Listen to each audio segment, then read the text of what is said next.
السلام علیکم عزیز ناظرین، اس تھرسڈے تفسیر میں آپ تمام حضرات کا استقبال ہے۔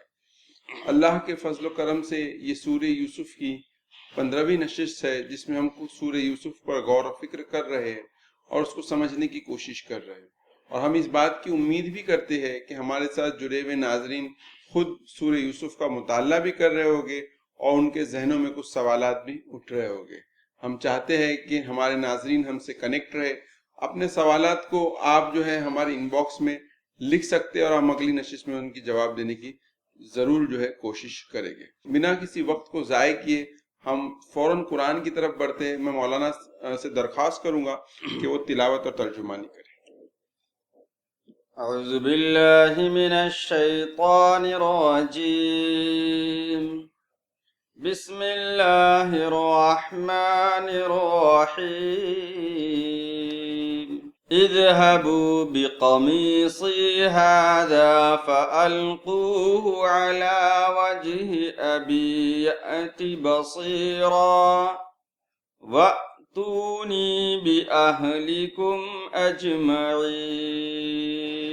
صدق اللہ العظیم۔ ترجمہ: جاؤ میرا یہ قمیص لے جاؤ اور میرے والد کے منہ پر ڈال دو، ان کی بینائی پلٹ آئے گی، اور اپنے سب اہل و عیال کو میرے پاس لے آؤ۔ اذهبوا اس میں ذهب سے یہ بنا ہے، اذهبوا کا مطلب جاؤ، اور القا یلقی کی میننگ آتی ہے ڈالنا۔ موسیٰ علیہ السلام اور فرعون کے جادوگروں میں جو بات ہوئی تو وہاں بھی القا کا لفظ آیا، اور وجہن کہتے ہیں چہرہ کو، اور اہل کہتے ہیں خانوادے کو۔ جزاک اللہ مولانا۔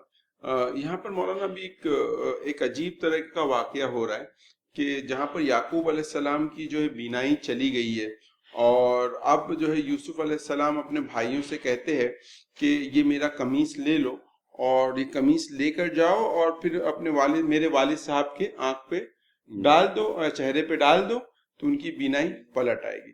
تو یہ واقعے کی کیا حکمت سمجھ میں آتی ہے؟ جی ڈاکٹر صاحب، اس میں ہمیں تو پہلے غور کرنا ہے کہ دیکھیے حضرت یوسف علیہ السلام کے اس واقعے میں تو یہ قمیص کا، حضرت یوسف علیہ السلام کی قمیص کا تذکرہ تیسری بار آ رہا ہے۔ جی، پہلی بار قمیص کا تذکرہ آیا تو خون آلود، جس کی وجہ سے حضرت یعقوب علیہ السلام غمزدہ ہو گئے۔ دوسری بار بھی قمیص کا تذکرہ آیا تو گواہی کی شکل میں، اور اس کا تیسری بار یہ آ رہا ہے تو گویا علاج کی شکل میں آ رہا ہے۔ حضرت یوسف علیہ السلام کی اس قمیص کے تعلق سے مفسرین کا یہ کہنا ہے کہ یہ ایک معجزاتی شکل تھی، جس کی وجہ سے حضرت یعقوب علیہ السلام کے چہرے پر ڈالتے ہی ان کی بینائی واپس آ گئی۔ اور کچھ لوگوں نے یہ بھی کہا، بعض مفسرین نے، کہ یہ وہ قمیص تھی جو حضرت ابراہیم علیہ السلام کو پہنایا گیا تھا آگ میں ڈالے جانے سے پہلے۔ نمرود اور اس کے حواریوں نے حضرت ابراہیم علیہ السلام کو برہنہ کر کے آگ میں ڈالا تھا، تو حضرت جبرائیل علیہ السلام جنت سے یہ قمیص لے کر کے آئے اور ان کو پہنا دیا۔ وہ قمیص حضرت اسحاق علیہ السلام کے پاس آئی، پھر حضرت یعقوب علیہ السلام کے پاس، پھر ان کے پاس یہ قمیص تھی۔ بہرحال قمیص کے ذریعے بینائی کا لوٹ آنا، وہ قمیص رہی ہو یا حضرت یوسف علیہ السلام کی قمیص رہی ہو یا جنت کی قمیص رہی ہو، دونوں میں سے چاہے جو بھی قمیص ہو، یہ ایک معجزہ کی شکل۔ یہاں پر ایک بات اور جو ذہن میں آتی ہے وہ یہ ہے کہ قرآن میں جا بجا معجزات کا بھی ذکر ہے، جی اور معجزات کی بھی اگر ہم تشریحات پڑھیں گے تو ایک چیز تو ایسی ہے کہ اللہ تعالیٰ نے اپنے نبیوں کے ذریعے، جن کو ہم پروفیٹس کہتے ہیں، اللہ تعالیٰ بہت سارے ایسے واقعات اور ایسی چیزیں ان سے ظاہر کرتا ہے جو یہ بات کو بتاتی ہے کہ وہ جو ہے من جانب اللہ جو ہے نبی ہے۔ تو یہ معجزہ ہے۔ تو ایک تو یہ ہے کہ یہ یوسف علیہ السلام کا معجزہ ہے کہ انہوں نے جو ہے اپنا قمیص دیا اور قمیص ڈالنے پر حضرت یعقوب علیہ السلام کی بینائی لوٹ آئی۔ وہی امام راضی نے ایک اس پہ کمنٹ یہ کیا ہے کہ بہت بار ایسا ہوتا ہے کہ جب انسان کو کوئی شدید غم لاحق ہو اور اس غم اس پہ اتنا بھاری ہو جائے کہ وہ اس کو برداشت نہیں کر سکے، تو اس کی وجہ سے اس کے اوپر جسمانی اثرات جو ہے ظاہر ہوتے ہیں۔ جیسے ہم عام طور پہ دیکھتے ہیں کہ ایک آدمی ہے جس کے اوپر بہت زیادہ سٹریس ہے تو بہت جلد اس کے بال کیا ہو گئے، سفید ہو گئے۔ تو اسی طریقے سے یعقوب علیہ السلام کے بارے میں آتا ہے کہ انہوں نے جو اتنا صدمہ لیا کہ رو رو کے ان کی بینائی چلی گئی. تو اس کو ہمارے آج کے ٹرمز میں جو ہے سائیکوسومیٹک ڈس آرڈرز بولتے ہیں. تو امام رازی نے اس وقت یہ بات کہی ہے کہ بہت سارے ذہنی امراض، سائیکولوجیکل ڈیزیزز جو انسان کے جسم پہ اثر انداز ہوتی ہے. تو یہاں پر وہ سوال کہ یوسف علیہ السلام کوئی اور چیز بھی دے سکتے تھے، انہوں نے وہ قمیص ہی کی کیوں دی؟ تو پہلے وقت جو یعقوب علیہ السلام کو جو شوق ملا تھا وہ قمیص کی صورت میں ملا تھا کہ ان کا بیٹا کا خون آلود قمیص جو ان کو ملا تھا، تو اس کا ریپلیسمنٹ جو ہے وہاں پر جو ہے یہ کہ وہ شوق سے باہر نکلے اور چیزوں کو سمجھے. تو یہ ایک امام رازی نے اپنی تفسیر میں لکھا ہے، ایک جواز پیش کیا ہے کہ جب ان کو وہی یوسف علیہ السلام کی قمیص دوبارہ ملی ہے تو ان کا غم اور وہ سائیکولوجیکل سٹریس اور وہ تمام چیزیں جو ان کی دور ہوئی اور جو ان کی بینائی لوٹنے کا بھی ایک سبب ہو سکتی ہے. ایک تو بالکل واضح ہے، ایک تو یہ ہے کہ بالکل ہی معجزہ ہے، اور دوسرا یہ کہ اس معجزے کا کیا ایکسپلینیشن ہوتا ہے. امام رازی نے اس وقت جو اس کا ایک ایکسپلینیشن دینے کی کوشش کی. پھر آپ نے جو ایک سوال دوسرا بھی ریز کیا کہ قمیص ہی کیوں دی، تو بہت اچھی بات جو آتی ہے مطالعے میں وہ یہ ہے کہ جب یوسف علیہ السلام کے بھائیوں نے ان کا قمیص اتارا تو اس کے اندر دو چیزیں تھی. ایک تو یہ تھی کہ انہوں نے اپنے بھائی کو اپنے گھر سے جدا کر دیا، نکال دیا، اپنے گھر چھڑوا دیا.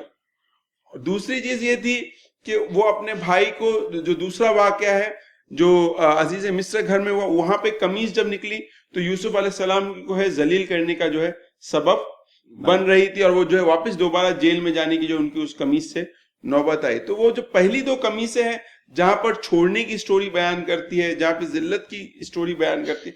اب یوسف علیہ السلام جو ہے مصر کے عزیز ہے، اب وہاں ان کا جو قمیص ہے وہ ایک عزت والا لباس ہے. جیسے ایک آفیسر کا جو ایک لباس ہوتا ہے اس کے اندر ایک آؤٹ آف ایک لباس میں ہی اس کا کیا ہوتا ہے، ریسپیکٹ ہو رہا ہے. تو اب وہ یہ کر رہے ہیں کہ جو ان کے ساتھ جو سلوک اس دنیا میں ہوا قمیص کو لے کر، ایک طرف جو ان کو چھوڑا گیا اور ایک طرف ان کو ذلیل کیا گیا، اب وہ اس کے اپوزٹ اس قمیص کے ساتھ معاملہ کر رہے ہیں کہ وہ اس قمیص کے ہی کو ہی یوز کر رہے ہیں، اور وہ قمیص کے ذریعے میسج دینا چاہ رہے ہیں کہ آپ نے مجھے اس قمیص کے ذریعے چھڑوایا تھا، اب میں چاہتا ہوں کہ اپنی فیملی کو اس قمیص کے ذریعے جوڑوں. دوسری چیز ہے کہ اس قمیص نے کے ذریعے مجھے جو بہت ساری پشیمانی کا سبب بنی تھی، اور یہ عزت والا جو آج مجھے کرتا ملا، اس سے میں چاہتا ہوں کہ آپ کو کیا کروں، عزت دوں. تو ایسے دونوں چیزوں کا اگر ہم کونوٹیشن سمجھے تو یہ جو قمیص کا جو پورا چیز ہے ایک کلائمیکس پہ آ رہی ہے. جیسے آپ نے کہا کہ 3 قمیصیں ہیں، پہلی قمیص جو ہے یوسف علیہ السلام کی مشکل کے وقت کی 2 قمیصیں، اور یہ جو ہے ان کے کنکلوژن. لیکن اب یہاں پہ ہم کو ناظرین کو سمجھنا ہے کہ اپنے آپ میں قمیص کوئی چیز نہیں ہے، بلکہ اصل چیز یہ کہ وہ انسان ان قمیصوں کے ساتھ کیا کر رہا ہے. پہلے گروہ میں بھائیوں نے یہ کیا، قمیص کو ایک جھوٹ کا سبب بنایا اور اس قمیص کے ذریعے ایک جھوٹ بولا. دوسری اس میں وہی قمیص ایک دلیل کے طور پر، ایک گواہی کے طور پر سامنے آئی کہ سامنے سے پھٹا ہے تو یوسف علیہ السلام ذمہ دار ہے، اور پیچھے سے پھٹا ہے تو عورت جو ہے اس برائی میں کی مرتکب ہے. اب تیسری صورت کے اندر وہی قمیص جو ہے ایک ٹوکن بن رہا ہے، ایک سمبل بن رہا ہے محبت کا، جوڑنے کا، اور کوئی چیز عطا کرنے کا، اور عزت کا جو ہے سبب بن رہا ہے. ہاں ڈاکٹر صاحب، اس میں ایک بات اور دیکھنا، وَأْتُونِي بِأَهْلِكُمْ أَجْمَعِينَ. یوسف علیہ السلام نے یہ بھی کہا اپنے بھائیوں سے کہ اپنے تمام خانوادے کے ساتھ آ جاؤ. حالانکہ مقصود یہ تھا کہ اپنے والد محترم کو بلانا، اور والدہ تو فوت ہو چکی تھی، لیکن جو ان کی خالہ تھی والدہ ہی کے برابر تھی، ان کو بلانا مقصود تھا.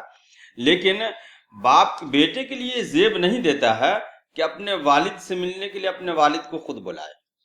اچھا، اس لیے حضرت یوسف علیہ السلام نے کہا کہ والد ہی نہیں بلکہ پورے خانوادے کے ساتھ ہمارے یہاں آ جاؤ. جی بالکل. اور اس کے اندر دوسری چیز یہ بھی ہے کہ ایک طرف جو ان کے بھائی تھے وہ یہ چاہتے تھے کہ ہم اپنے والد کے یعقوب علیہ السلام کے نور نظر بنے، اور جو بھی ان کی بیسٹ چیزیں ہیں وہ یوسف علیہ السلام کے ساتھ شیئر کرنا نہیں چاہ رہے. لیکن یوسف علیہ السلام کا معاملہ اس سے بالکل ہی اپوزٹ ہے. وہ وہاں پر ایک کنعان کے اندر جو ہے ایک چھوٹے سے گھر کو شیئر کرنا نہیں چاہ رہے، باپ کی محبت کو شیئر کرنا نہیں چاہ رہے. وہاں پہ یوسف علیہ السلام کی جو سیرت اور کیریکٹر سمجھ میں آتا ہے کہ جب اللہ تعالیٰ نے ان کو نعمتوں سے نوازا تو انہوں نے اس بات کا فیصلہ کیا کہ اب میں اس نعمتوں کو اپنے گھر والوں کے ساتھ کیا کروں، شیئر کرو. شیئر. تو یہ دونوں جو ہے ایک دم اپوزٹ چیز جو ہے ایک چیز سمجھ میں آتی. دوسری چیز یہ سمجھ میں آتی ہے کہ کہیں نہ کہیں اس میں ایک بیک گراؤنڈ میں خدائی منصوبہ بھی سمجھ میں آتا ہے کہ اللہ تعالیٰ چاہتا تھا کہ اب جو ہے یہ جو نبوی خاندان ہے جو ابراہیم علیہ السلام کی نسل سے ہے اب ان کو جو ہے مصر کا فرمانوا بنائے. تو یہ بھی جو ہے اس کا ایک بیک گراؤنڈ ہے کہ اب جو ہے پورے خاندان کو نبی کے جو ہے بلایا جا رہا ہے اور ایک حکومت کے اندر ان کو اعلیٰ سطح پر جو ہے شامل کیا جا رہا ہے. تو اللہ تعالیٰ کی نعمتیں جو ہے ایسی رہتی, انسان سوچتا نہیں ہے کہاں وہ ایک چھوٹے سے کنان جیسے چھوٹی سی بستی میں رہ رہے ہوگے اور اب جو ہے ایک تمدن کے اندر, وہ مصر کی تمدن کے اندر پہنچ رہے اور وہاں پہ ہائیسٹ لیول پہ جو ہے ان کو اپنا زندگی گزارنے کا اور حکومت کرنے کا جو ان کو موقع اللہ تعالیٰ جو ہے فراہم کر رہا ہے. ڈاکٹر صاحب اس میں دیکھیے جب خوشی کے موقع سے جن کی یاد آئے تو اس سے یہ ظاہر ہوتا ہے کہ ہمیں ان سے محبت ہے. تو حضرت یوسف علیہ السلام کی محبت اپنے خاندان سے تھی, تب تو جب کشادگی ملی تو انہوں نے ان کو یاد کیا. جی بالکل. وَلَمَّا فَصَلَتِ الْعِيرُ قَالَ أَبُوهُمْ إِنِّي لَأَجِدُ رِيحَ يُوسُفَ لَوْلَا أَن تُفَنِّدُونِ.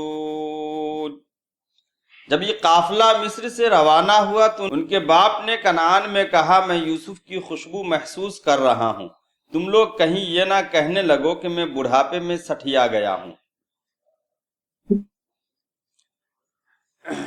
اس میں دو الفاظ ایسے ہیں جس کی تشریح ضروری ہے. ایک ہے فاصلہ.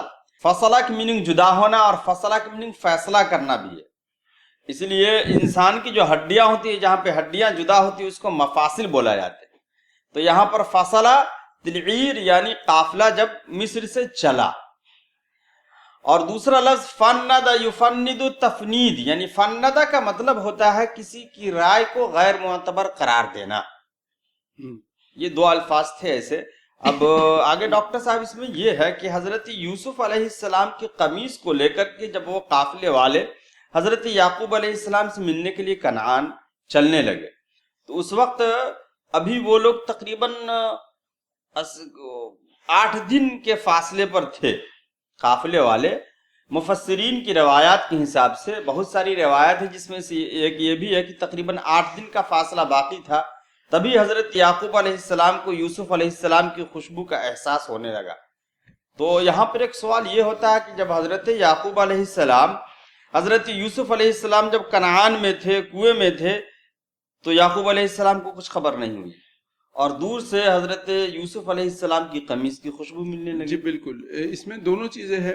ایک تو چیز یہ ہے کہ عام جو قرآن کو تنقیدی نگاہ سے دیکھتے ہیں وہ یہ پوچھے گی کہ کیا کیسے پاسبل ہے کہ انسان جو ہے میلوں دور سے کسی خوشبو کو پالے. تو اس میں دونوں پہلو. ایک تو چیز یہ کہ جو نبی ہوتے ہیں, جو انبیاء اکرام ہوتے ہیں, ان کو عام انسانوں پہ قیاس نہیں کرنا چاہیے. چونکہ اللہ تعالیٰ ان کی غیر معمولی آزمائش کرتا ہے تو ان کو غیر معمولی صلاحیتیں اور غیر معمولی قوتیں اور طاقتوں سے بھی نوازتا ہے. تو ایک تو پہلو اس کا یہ ہے.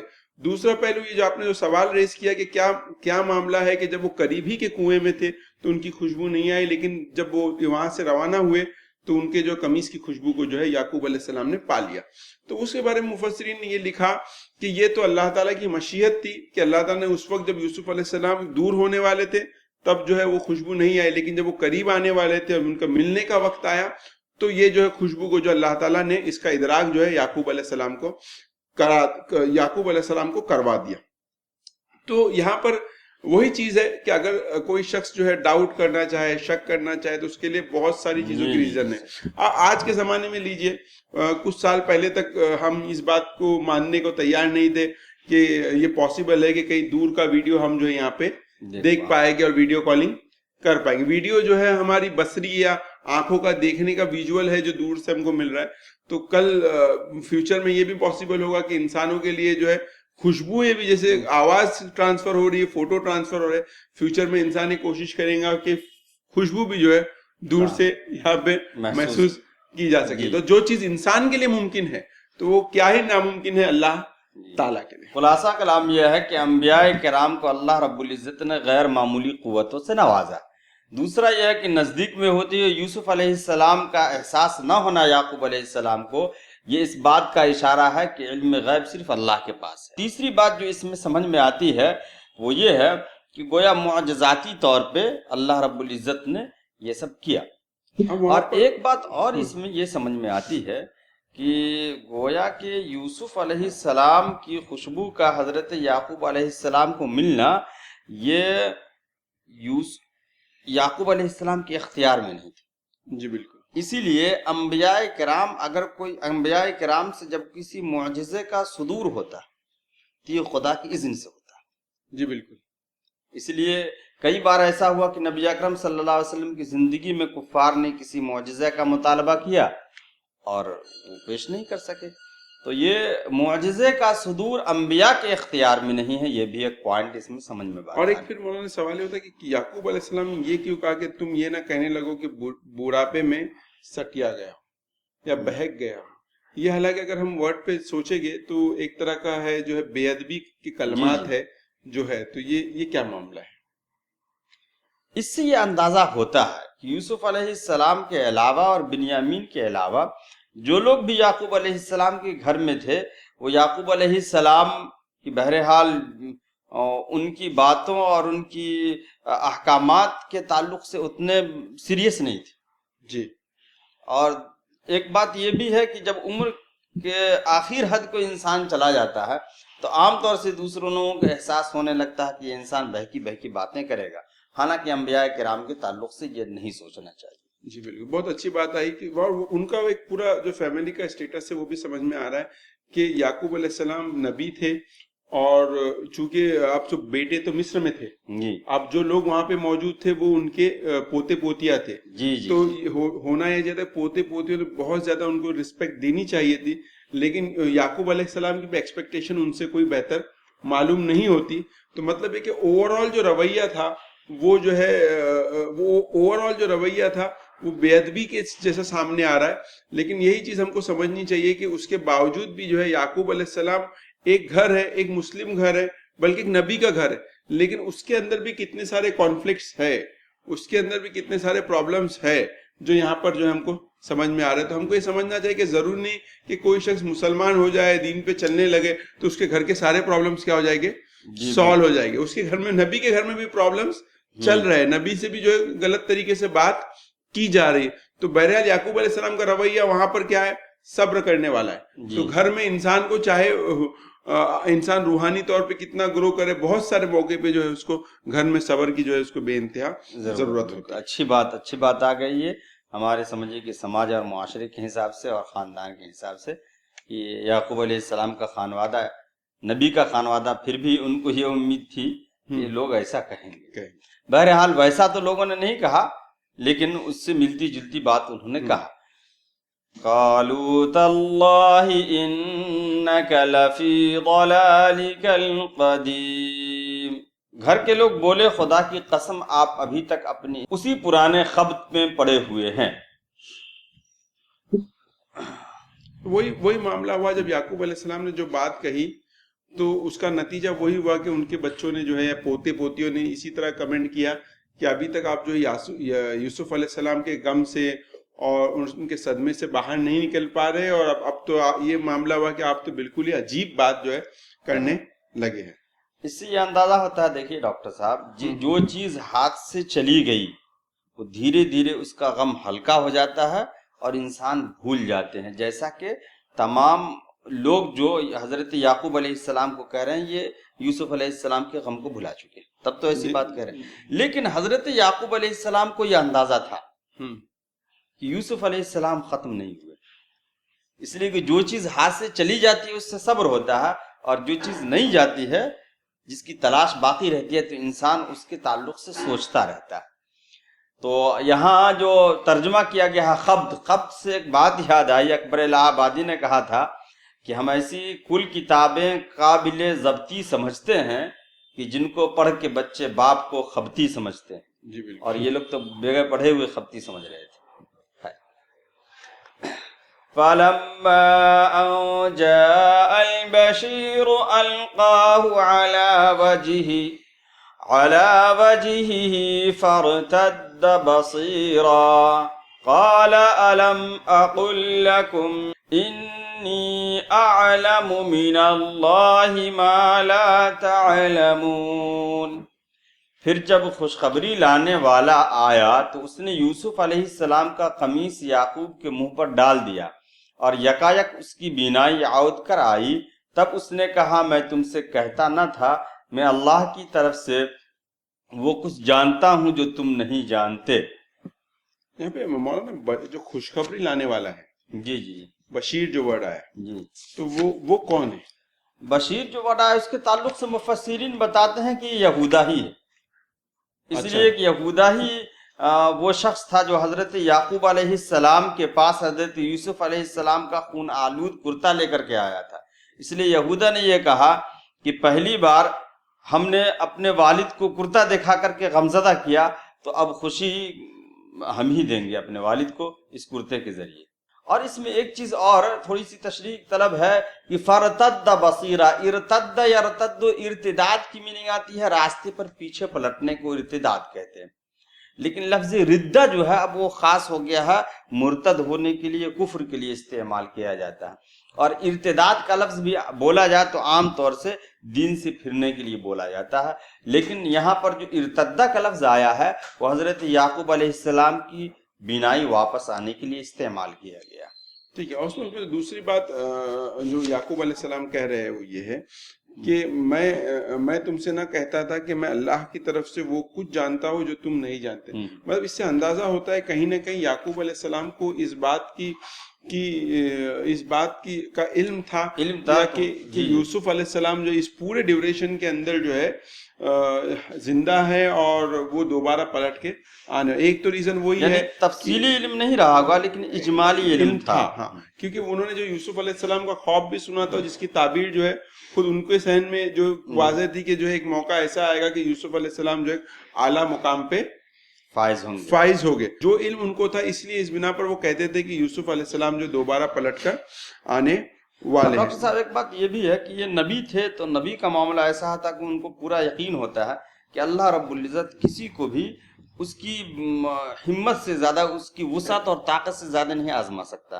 تو یوسف علیہ السلام کا کھو جانا، یہودا کا وہاں رہ جانا، بنیامین کا ہاتھ سے کھو جانا، یک بیک تین بچوں کا کھو جانا، یعقوب علیہ السلام کی نظروں سے دور ہو جانا، ان کو یقین ہو گیا کہ اب کوئی آزمائش ہے اور یہ تینوں اکٹھا ضرور ہوں گے۔ جی بالکل۔ اس میں ایک بات یہ بھی ہے، بعض مفسرین نے یہ لکھا کہ یہودا جب آیا تھا حضرت یعقوب علیہ السلام کے پاس وہ کرتا لے کر کے، قمیص لے کر کے، تو حضرت یعقوب علیہ السلام نے کہا ہمارے پاس کچھ دینے کے لیے تو نہیں ہے، کچھ دعائیں حضرت یعقوب علیہ السلام نے دیا تھا۔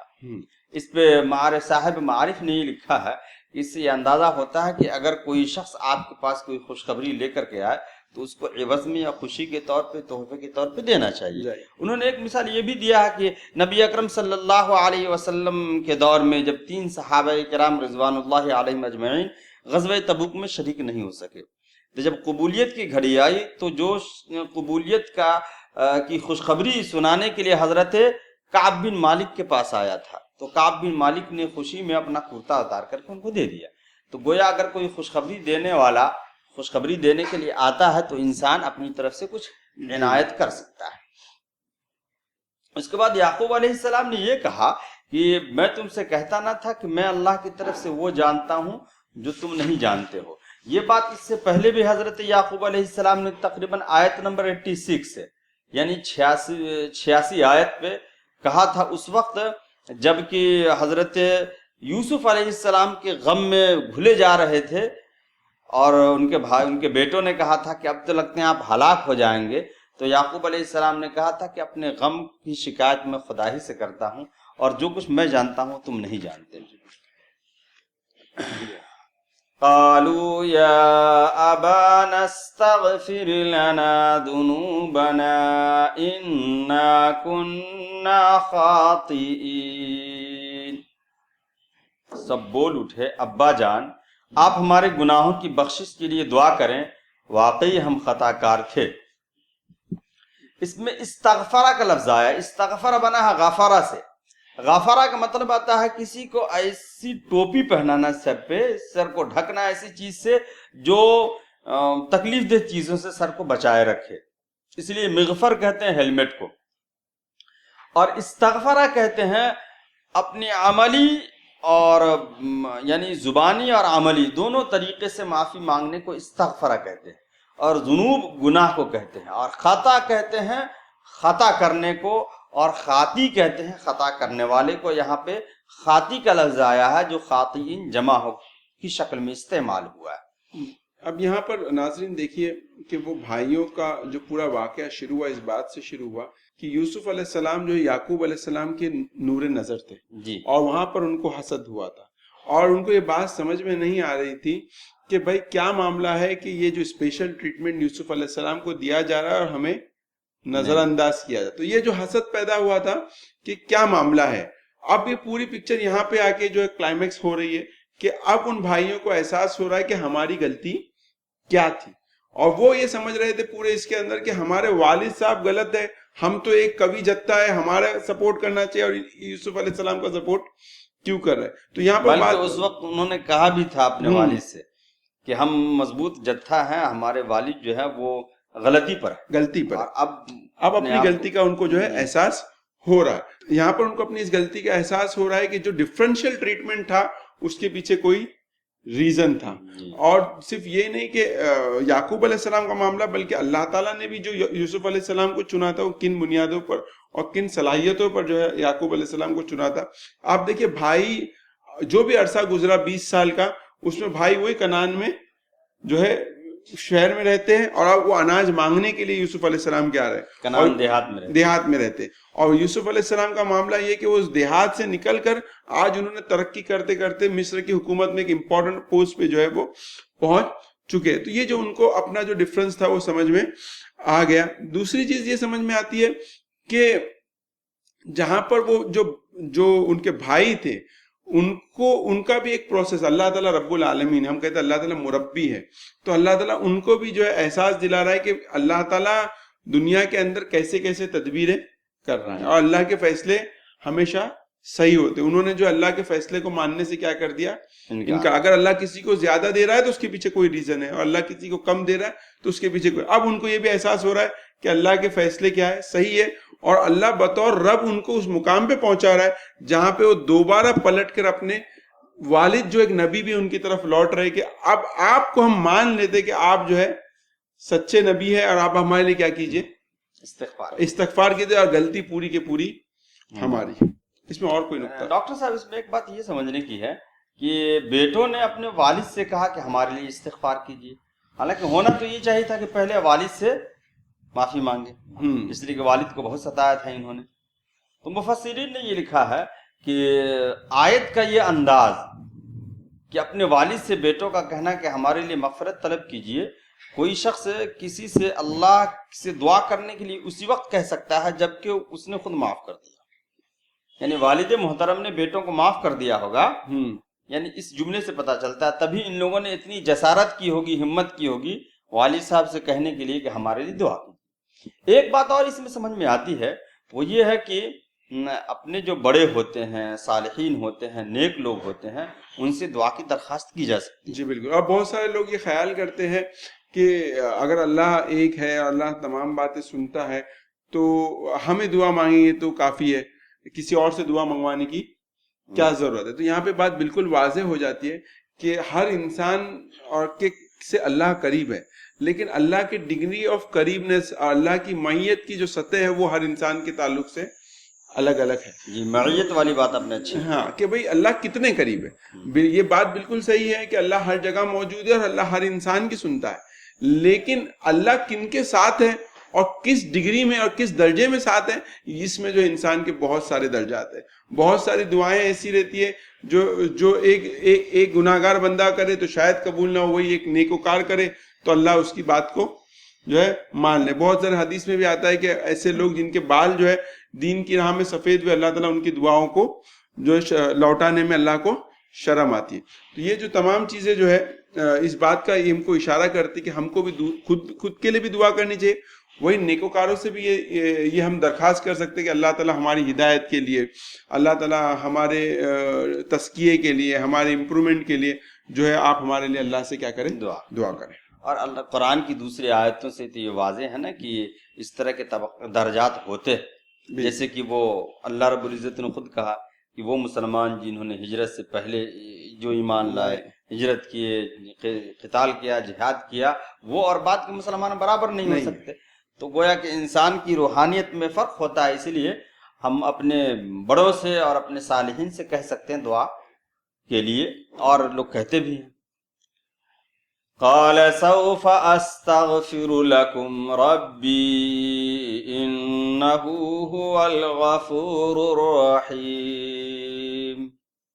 اس نے کہا میں اپنے رب سے تمہارے لیے معافی کی درخواست کروں گا، وہ بڑا معاف کرنے والا ہے. اس میں سوف استغفر، حالانکہ اس سے پہلے بھی استغفرہ کا لفظ آیا ہے لیکن یہاں سوفا کے ساتھ آیا ہے. تو فعل مضارع پر اگر سوفا آ جائے تو یہ فیوچر کے لیے خاص ہو جاتا ہے. بغیر سوفا کے استعمال ہو تو فعل مضارع حال کے لیے اور مستقبل دونوں کے لیے ہوتا ہے، لیکن سوفا آ جائے تو فیوچر کے لیے خاص ہو جاتا ہے. اور سوفا میں دوری اور زیادہ ہے، اگر سین استعمال ہو تو اس کا مطلب بہت قریب فیوچر مستقبل میں ہم یہ کام کریں گے، اور سوفا لگنے کے بعد تھوڑا دور بھی ہو جاتا ہے. تو یہ ایسا کیوں کہا یعقوب علیہ السلام نے؟ بھی سوال ناظرین کے ذہن میں. جی اب اس کے تعلق سے مفسرین نے کہا کہ دو وجوہات ہو سکتی. ایک تو یہ ہے کہ یعقوب علیہ السلام نے یہ سوچا کہ اہتمام کے ساتھ اور فجر سے پہلے تہجد میں ان بچوں کے لیے استغفار کریں گے. اور دوسری رائے یہ ہے کہ حضرت یعقوب علیہ السلام نے یہ سوچا ہوگا کہ جن کے ساتھ ان کی زیادتی رہی ہے پہلے انہوں نے معاف کیا کہ نہیں، یعنی حضرت یوسف علیہ السلام. حضرت یوسف علیہ السلام سے دریافت کر لیں کہ انہوں نے اپنے بھائیوں کو معاف کیا ہے نہیں. اگر معاف کر دیا ہے تب تو میری استغفار اللہ کے ہاں قابل قبول ہوگی، اور جس کے ساتھ زیادتی ہوئی ہے وہی نہ معاف کیے ہو تو پہلے ان سے معافی منگوائی جائے. تو یہ دو وجوہات عام طور سے مفسرین بتاتے ہیں. جزاک اللہ. اس میں ایک چیز اور، انہ هو الغفور الرحیم، دیکھیے ڈاکٹر صاحب اس میں کیا بلاغت ہے اس میں کہ ایک آیت میں ہی حضرت یعقوب علیہ السلام نے اپنے بچوں سے کہا کہ ان قریب ہم تمہارے لیے استغفار کریں گے، اللہ سے معافی مطلب دعا کریں گے تمہارے لیے، اور اس کے بعد فوراً یعقوب علیہ السلام نے کہہ دیا کہ بے شک وہ غفور الرحیم بھی. یعنی اللہ رب العزت سے جب کوئی چیز مانگی جائے تو اس یقین کے ساتھ مانگی جائے کہ اللہ دے گا. اس میں دو پیغام، ایک تو یہ ہے کہ دل کا اطمینان کہ اللہ انشاءاللہ دے گا، اور دوسرا پیغام یہ ہے کہ دیکھو وہ غفور الرحیم ہے، تم بھی اپنے لیے مانگ سکتے ہو. میں تو مانگوں گا ہی تمہارے لیے، تم بھی مانگ سکتے ہو. وہ میرے لیے غفور الرحیم نہیں ہے، وہ ہر ایک کے لیے غفور الرحیم. فَلَمَّا دَخَلُوا عَلَى يُوسُفَ آوَى إِلَيْهِ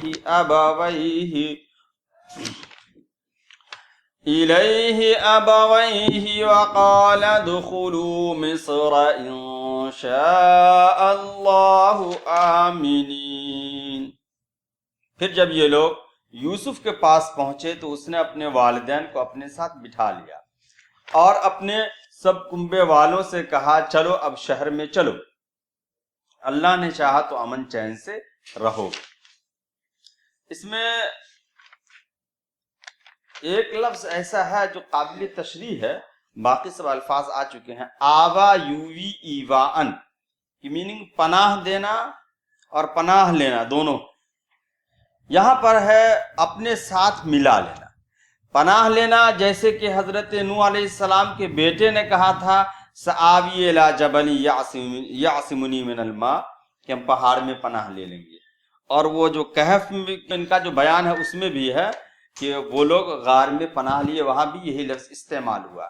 یہاں پر جو لفظ ہے اس میں ہے کہ حضرت یوسف علیہ السلام نے اپنے والدین کو اپنے ساتھ ملا لیا، بٹھا لیا. ہو سکتا ہے کسی خاص سواری سے یوسف علیہ السلام گئے ہوں اور اپنے والدین کو اپنے ساتھ بٹھا لیے، باقی اپنے بھائیوں کو جس پوزیشن میں وہ آ رہے ہوں ان کو کہیں کہ آ جاؤ. اس میں یہاں پر ایک جو ناظرین کو سمجھنے کی ضرورت ہے، ابھی جو اس سے پہلے والی جو گفتگو ہو رہی تھی وہ گفتگو کنعان میں ہو رہی ہے، اور اگلی آیت کی جو گفتگو ہے اب مصر میں ہو رہی ہے. اب obviously اس کے بیچ میں بہت لمبا عرصہ گزرا ہے کہ جب وہاں سے وہ فیملی نکلی ہوگی, سامان کو پیک کی ہوگی, قافلہ روانہ ہوا ہوگا, مصر میں داخل ہوا ہوگا, یہ وضاحت آپ نے اچھا کیا. یہ جو ہے پورے اس کے بعد اب یہ نیکسٹ جو ہے وہ سین ختم ہو گیا, اب نیا سین شروع ہوا ہے جو مصر کے اندر وہ پردہ ہٹ رہا ہے, جس کے اندر جو ہے یوسف علیہ السلام نے والدین کو اپنے ساتھ ملا لیا اور پورے فیملی والوں سے کہا کہ اب جاؤ تم شہر میں رہ سکتے ہو. مطلب ماں باپ کو انہوں نے اپنے پاس رکھ لیا اور اپنے باقی بھائیوں سے کہا کہ تم اس شہر میں, چونکہ اب حکومت میں میرا پاور بھی ہے, تو آپ لوگ انشاءاللہ اس شہر میں جو ہے امن اور چین کے ساتھ رہ سکتے ہو. ڈاکٹر صاحب اس میں ایک ابویہی کا لفظ آیا, والدین. حالانکہ یوسف علیہ السلام کی والدہ بچپن ہی میں انتقال کر گئی تھی, تو یہ یوسف علیہ السلام کی حقیقی والدہ نہیں تھی بلکہ خالہ تھی اور سمجھے تو سوتیلی ماں تھی. اس کے یہاں آمینین, حضرت یوسف علیہ السلام نے جو آمینین کہا یعنی امن و سکون کے ساتھ رہو گے. عام طور سے ہوتا یہ ہے کہ جب کوئی انسان کسی دوسرے ملک میں جاتا ہے یا دوسرے علاقے میں جاتا ہے تو پھر اس کو خطرات لگے رہتے ہیں, کسی کی طرف سے اچک لیے جانے کا یا پولیس کے ذریعے پکڑے جانے کا یا کوئی الزام آنے کا یا کھانے پینے رکھ رکھاؤ میں جو تبدیلیاں اس سے دیکھ کر کے لوگ اسے اجنبی محسوس کرنے لگتے ہیں. ان تمام چیزوں کے تعلق سے چند دنوں تک, چند مہینوں تک, بلکہ چند سالوں تک لوگ اپنے آپ کو بے خطر محسوس نہیں کرتے ہیں. اس لیے نبی حضرت یوسف علیہ السلام نے کہا یہ سب تمام چیزیں نہیں ہوں گی, امن و سکون کے ساتھ رہو گے, کسی کا کوئی خطرہ نہیں ہوگا. وَرَفَعَ أَبَوَيْهِ عَلَى الْعَرْشِ وَخَرُّوا لَهُ سُجَّدًا وَقَالَ يَا أَبَتِ هَذَا تَأْوِيلُ رُؤْيَايَ مِن قَبْلُ قَدْ جَعَلَهَا رَبِّي حَقًّا وَقَدْ أَحْسَنَ بِي إِذْ أَخْرَجَنِي مِنَ السِّجْنِ وَجَاءَ بِكُم مِّنَ الْبَدْوِ مِن بَعْدِ أَن نَّزَغَ الشَّيْطَانُ بَيْنِي وَبَيْنَ إِخْوَتِي إِنَّ رَبِّي لَطِيفٌ لِّمَا يَشَاءُ إِنَّهُ هُوَ الْعَلِيمُ الْحَكِيمُ. شہر میں داخل ہونے کے بعد اس نے اپنے والدین کو اٹھا کر اپنے پاس تخت پر بٹھایا اور سب اس کے آگے بے اختیار سجدے میں جھک گئے. یوسف علیہ السلام نے کہا ابا جان یہ تعبیر ہے میرے اس خواب کی جو میں نے پہلے دیکھا تھا. میرے رب نے اسے حقیقت بنا دیا. اس کا احسان ہے کہ اس نے مجھے قید خانے سے نکالا اور آپ لوگوں کو صحرا سے لا کر مجھ سے ملایا. حالانکہ شیطان میرا اور میرے بھائیوں کے درمیان فساد ڈال چکا تھا. واقعہ یہ ہے کہ میرا رب غیر محسوس تدبیروں سے اپنی مشیت پوری کرتا ہے, بے شک وہ علیم اور حکیم ہے. ایک دو الفاظ ایسے ہیں, رفع کی میننگ آتی ہے بلند جگہ پہ بٹھانا, اور اس کے بعد آیا خرّ, خرّ یا خر کے معنی گر جانا, اور سجدے کے ساتھ جب استعمال ہو تو سجدے میں گر پڑنا. اور اخرج یخرج, اخراج کی میننگ نکالنا. حضرت یوسف علیہ السلام نے کہا کہ جیل سے ہمیں نکالا تھا. اور نزغہ کا لفظ عام طور سے شیطان کے ساتھ استعمال ہوتا ہے. نزغہ کہتے ہیں فساد ڈالنے کو, فساد, یعنی شیطان نے ہمارے بھائیوں کے درمیان فساد ڈال دیا تھا. اور لطیف کہتے ہیں باریک بی کو. آگے چلتے ہیں ڈاکٹر صاحب. یہاں پر جو ہے یوسف علیہ السلام کا وہ جو خواب ہے اس کی جو تعبیر جو یوسف علیہ السلام کے سامنے عین جو ہے ظاہر ہوتی ہے. جو انہوں نے خواب دیکھا تھا کہ سورج اور چاند اور 11 ستارے میرے آگے جو ہے سجدہ کر رہے ہیں, تو عین وہی صورتحال یوسف علیہ السلام کے سامنے ہوتی ہے کہ جب وہ اپنے ماں باپ کو اپنے تخت پہ اپنے ساتھ بٹھاتے ہیں اور ان کو عزت دیتے تو تمام جو ان کے بھائی اور جو درباری رہتے وہ سجدے میں جا پڑتے. تو وہ یوسف علیہ السلام ایک دم اسپونٹینیسلی کہتے کہ یہی جو ہے میرے خواب کی تعبیر ہے. اور تعبیر مطلب جہاں پہ نبیوں کا خواب وہی ہوتا ہے, تو یہاں پر بات سمجھ میں آتی ہے کہ اس پورے سیکوینس میں یوسف علیہ السلام نے ایک خواب دیکھا ہے اور ان کی پوری زندگی گزر رہی ہے. میں سمجھتا ہوں ایک اچھا خاصا عرصہ گزر رہا ہے. اس کے اندر ان کو اس بات کا یقین ہے کہ کنکلوژن کیا ہونے والا ہے, اینڈ کیا ہونے والا ہے. اینڈ جو ہے خیر پہ ہونے والا ہے. اور اس کے بیچ میں ان کے ساتھ بہت سارے واقعات ہو رہے ہیں. ایک طرف انہیں کنویں میں ڈالا جا رہا ہے, دوسری طرف انہیں جیل میں ڈالا جا رہا ہے, جیل سے نکل کر وہ اور دوسری تکالیف میں پہنچ رہے ہیں, لیکن الٹیمیٹ ان کو اپنی ڈیسٹینی معلوم ہے کہ اللہ نے جو مجھے خواب دکھایا اس کا بہرحال تعبیر جو ہے ہونے والی ہے. تو یہاں پر اس پورے سیکوینس میں وہ یہ بات سمجھ میں آتی ہے کہ ان پورے سیکوینس میں ان کا اللہ پر یقین ذرہ برابر بھی نہیں ڈگمگاتا ہے.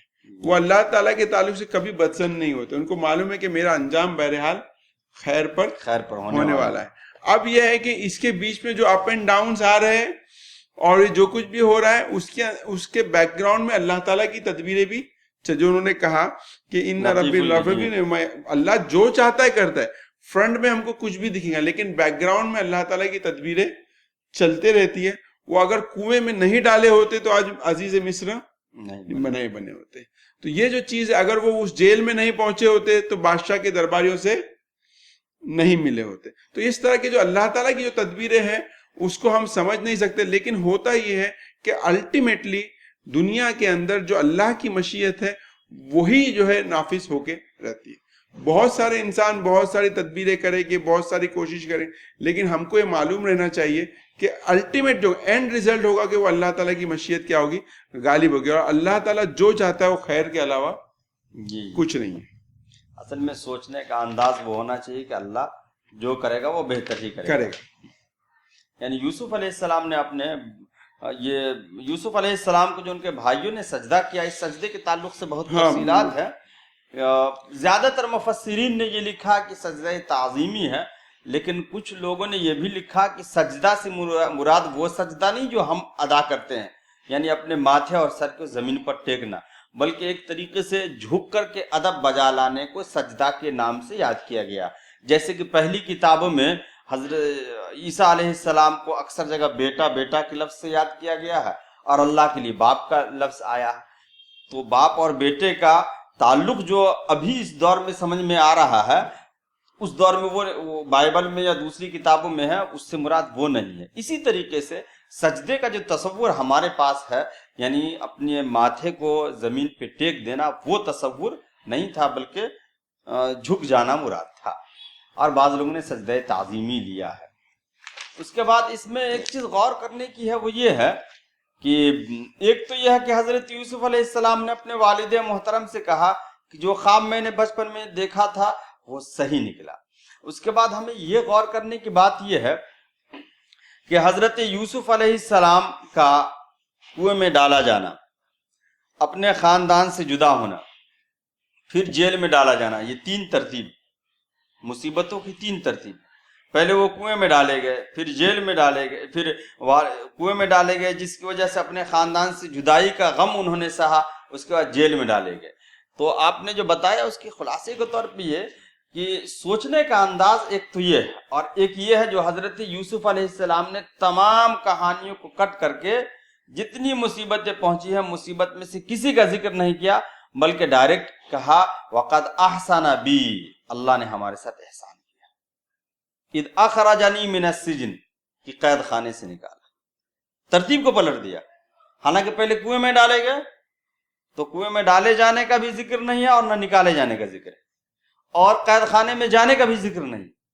ڈائریکٹ کہا کہ اللہ نے احسان کیا کہ قید خانے سے نکال لیا. حالانکہ قید خانے میں گئے تب تو نکالا گیا, لیکن جانے کا ذکر نہیں ہے, وہاں کی مصیبتوں کا ذکر نہیں ہے. خدا کا شکر ادا کر رہے ہیں کہ اللہ نے احسان کیا کہ ہمیں قید خانے سے نکالا. وَجَاءَ بِكُم مِّنَ الْبَدْوِ, اور دوسری مصیبت یہ تھی کہ خاندان میں جدائی ہو گئی تھی, جس کی وجہ سے باپ بھی پریشان, یوسف علیہ السلام بھی پریشان, بنیامین بھی پریشان, سب غم میں چور تھے. تو یوسف علیہ السلام نے کہا کہ آپ لوگوں کو دیہات سے شہر میں لایا اور ملا دیا, یہ اللہ کا احسان ہے. اور تیسرا احسان اور تیسری بات جو سب سے پہلے ہوئی تھی اور جس کی وجہ سے یہ سب مسائل ہوئے, اس کے تعلق سے یوسف علیہ السلام نے کچھ بھی نہیں کہا, صرف اتنا کہہ دیا کہ شیطان نے ہمارے اور ہمارے بھائیوں کے درمیان پھوٹ ڈال دی تھی, جس کی وجہ سے ایسا ہو گیا. ہمارے بھائی تو ایسے نہیں تھے, لیکن یہ کام شیطان نے کیا. یعنی شیطان کو بیچ میں لا کر کے اپنے بھائیوں کے عذر کو پیش کر دیا. تو کیا انداز ہے نبی کا, ایک انداز یہ ہوتا ہے. ہم میں سے اگر کوئی ہوتا تو وہ تمام کہانیاں مصیبتیں سب بیان کرتا اور اس پر بلیم اور الزام دیتا, لیکن حضرت یوسف علیہ السلام نے کس خوش اسلوبی کے ساتھ ان باتوں کو بیان کرتی ہے۔ جی بالکل، اور آپ یہ جو بات ہے کہ ہم کو بھی ذہن میں رکھنی چاہیے کہ زندگی میں جو مولانا نے بہت پیارے انداز میں آپ کے سامنے رکھی کہ جو بھی ہمارے پر پرابلمس آ رہے ہیں اس کو ہم کس کی طرف منسوب کریں گے۔ جی کبھی بھی یہ نہیں ہونا چاہیے کہ آپ پرابلمس کو اور مصیبتوں کو اور مشکلات کو اب اللہ کی طرف منسوب کریں، کیونکہ قرآن یہ کہتا ہے کہ جو مشکلات اور مصیبتیں آپ پہ آتی ہے وہ خود آپ کی کمائی ہے۔ تو مشکلات اگر ہم نے کوئی مصیبت، ہم پہلا یہ دوش دیں گے کہ ہم سے ہی کیا ہو گئی، کوئی غلطی ہو گئی۔ دوسری چیز یہ کہ کوئی یہاں پہ جس طرح کا معاملہ کہ شیطان کی طرف جو اس کو منسوب کیا جائے کہ شیطان نے جو ہے آپ کے درمیان کیا ڈال دیے، دشمنی ڈال دی۔ لیکن کوئی بری بات کو، کوئی تکلیف کو اللہ کی طرف منسوب نہیں کیا جائے گا۔ اور جتنے بھی خیر کی چیزیں آپ کی زندگی میں ہوں گی وہ تمام خیر کے پہلو کو ہم اللہ کی نعمت کے طور پہ جو ہے اس کا ذکر کریں گے۔ یہ جو ہے بہت اہم چیز ہے۔ بہت بار ایسا ہوتا ہے کہ چونکہ انسان کو علم نہیں ہوتا تو وہ یہ سمجھتا ہے کہ خیر اور شر دونوں اللہ کی طرف سے، تو یہ بھی کہنا جائز ہے کہ میرے پر فلاں مصیبت جو اللہ تعالیٰ نے بھیجی، جبکہ ایسا کہنا بالکل بھی صحیح نہیں ہے۔ اسے بیمار ہوئے تو مجھے کہنا کہ میں اللہ کی وجہ سے بیمار ہوا یا اللہ نے مجھے بیمار کیا، اس لیے ابراہیم علیہ السلام کی جو دعا آتی ہے کہ جب میں بیمار پڑتا ہوں تو مجھے شفا دیتا ہے۔ تو یہاں پر یہ پہلو ہمارے جو بندگی کا جو تقاضا ہے وہ یہ کہ ہمارے زندگی کے واقعات کے اندر خیر کو اللہ کی طرف منسوب کرے، اور جو شر اور برائی ہے وہ یا تو خود کی طرف یا تو شیطان کی طرف جو اس کو منسوب کرے۔ اس کے بعد آیت کا جو اگلا حصہ ہے اسی آیت کا، ان ربی لطیف لما یشاء انہ هو العلیم الحکیم۔ دیکھیے اتنے مصائب حضرت یوسف علیہ السلام پر آئے، لیکن آخر میں حضرت یوسف علیہ السلام نے یہ کہہ کر کے کہ بے شک میرا رب بہت ہی باریک بھی ہے اور غیر محسوس طریقے سے تدبیر اختیار کرتا ہے، یہ بتا کر کے حضرت یوسف علیہ السلام نے کہہ دیا کہ ظاہری طور سے ہمیں یہ احساس ہوتا ہے کہ یہ چیز ہماری مرضی یا ہماری سمجھ ہمارے حق میں جی ہمارے حق میں غیر مناسب ہے، لیکن اللہ غیر محسوس طریقے سے اس کے حق میں مناسب چیزیں کرتا ہے۔ ہم دنیا میں دیکھتے ہیں، اپنی زندگی میں بھی دیکھتے ہیں کہ بسا اوقات ہم جو کوششیں کر رہے ہیں نتیجہ اس کا بالکل برخلاف برآمد ہوتا ہے، لیکن اللہ بہتر جانتا ہے کہ ہماری کوششوں کا نتیجہ بظاہر ابھی برخلاف ہے، لیکن اس کا جو اصل نتیجہ آنے والا وہ صحیح ہوتا ہے۔ یہ پیغام حضرت یوسف علیہ السلام نے کہہ دیا کہ بے شک ہمارا رب بہت ہی غیر محسوس طریقے سے جو چاہتا ہے کرتا ہے، اور اللہ بہتر ہی کرتا ہے۔ اس کے بعد آیت کا ایک ٹکڑا کہ انہ هو العلیم الحکیم، کہ بے شک وہ علیم ہے۔ علیم کہہ کر کے یوسف علیہ السلام یہ بتا رہے ہیں کہ مستقبل کی چیزیں ہمیں نہیں معلوم ہمارے ساتھ کیا ہونے والی، اور اللہ علیم ہے، مستقبل کی چیزوں کو جانتا ہے، اس لیے ہماری کوششوں کے خلاف بھی کبھی کچھ کرتا ہے تاکہ ہمیں جو نقصان پہنچنے والا وہ نقصان نہیں پہنچے۔ اور اخیر میں جو صفت لائی گئی ہے اللہ کی وہ یہ حکیم یعنی حکمت والا ہے، اس لیے کہ اللہ تعالیٰ کا کوئی بھی کام بغیر حکمت پر مبنی نہیں ہے، تمام خدا کے کام جو ہے حکمت پر مبنی ہے۔ اور حکمت اس کو کہتے ہیں کہ انسان جو ہے حکمت اس کو کہتے ہیں کہ آگے جو چیز ہونے والی ہے باریکی سے اور گہرائی سے علم ہونا، اور یہ علم صرف اللہ رب العزت کو ملتا ہے۔ جی بالکل۔ ناظرین، آخر میں جو ٹیک ہوم میسج ہے یہ پورے سورہ یوسف کا بھی، کہ جو یہ ان دو آیاتوں میں اللہ کی جو صفتیں جو پورے یوسف علیہ السلام کے واقعے کا جو کرکس ہے وہ یہ ہے کہ ٹو بگن وتھ اللہ تعالیٰ کو معلوم تھا کہ یوسف علیہ السلام کہاں پہنچنے والے، اور وہ اس بات کا کہیں نہ کہیں اجمالی تصور یعقوب علیہ السلام کو بھی اللہ نے علم دیا تھا، یوسف علیہ السلام کو بھی کچھ اس کا تصور اللہ تعالیٰ نے دیا تھا کہ دیکھیے تم کو جو ہے سورج چاند اور ستارے سجے، اس کا علم تھا، لیکن اس کا کمپلیٹ علم ان کے پاس نہیں تھا، وہ صرف کس کے پاس تھا؟ اللہ کے پاس تھا۔ دوسری چیز یہ کہ تمام تر تدبیریں جو ہے یعقوب علیہ السلام بھی اختیار کر رہے تھے، اپنے بچے کو نہیں بھیجنا چاہ رہے تھے لیکن انہوں نے بھیج دیا۔ دوبارہ جب وہ اناج لینے کے لیے پہنچے تو کہا دیکھو سارے دروازے ایک ساتھ ایک دروازے سے نہیں داخل ہونا، تو بھی ان کے تاکہ آپ کو کوئی روک لے، تو اس کے باوجود بھی وہ روکے گئے۔ تو مطلب جہاں پر اللہ تعالیٰ نے بہت سارا علم اپنے بندوں کو دیا ہے، بہت ساری حکمت اپنے بندوں کو بھی عطا کی ہے، لیکن ان تمام علم اور حکمت سے اوپر جو اللہ تعالیٰ کا علم اور حکمت ہے، اور وہ تمام لوگوں کے علم اور حکمت کے اوپر غالب ہے۔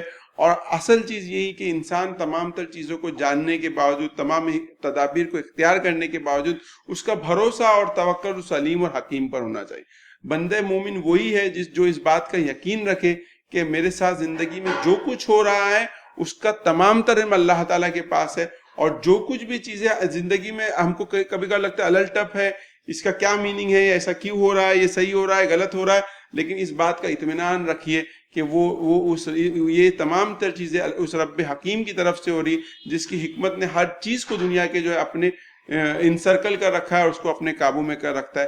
امید کرتے ہیں کہ ناظرین ان آیتوں کا مطالعہ کریں گے، ہمارے ساتھ اگلے ایپیسوڈ میں اگلے تھرسڈے تفسیر میں بھی جڑیں گے، اور اپنے دوستوں کو، ساتھیوں کو بھی اس کے بارے میں بتائیں گے۔ دیکھیے یہ قرآن کو سمجھنے کی کوشش ہے، ہم آہستہ آہستہ قرآن کو بہتر سمجھیں گے۔ یہ کوئی ایک دو دن کا ایفرٹ نہیں، یہ سالوں کا ایفرٹس ہے۔ آپ کو پوری زندگی قرآن پڑھنا ہے، پوری زندگی قرآن کو سمجھنا ہے۔ امید کرتے ہیں کہ آپ کو یہ ایپیسوڈ بھی ہمارا پسند آئے گا، اور آپ کے ذہن میں جو کوئی بھی سوالات ہو ضرور ہمارے کمنٹ باکس میں اس پہ کمنٹ کریں، ہم اگلے ایپیسوڈ میں اس کی جواب دینے کی کوشش کریں گے۔ السلام علیکم۔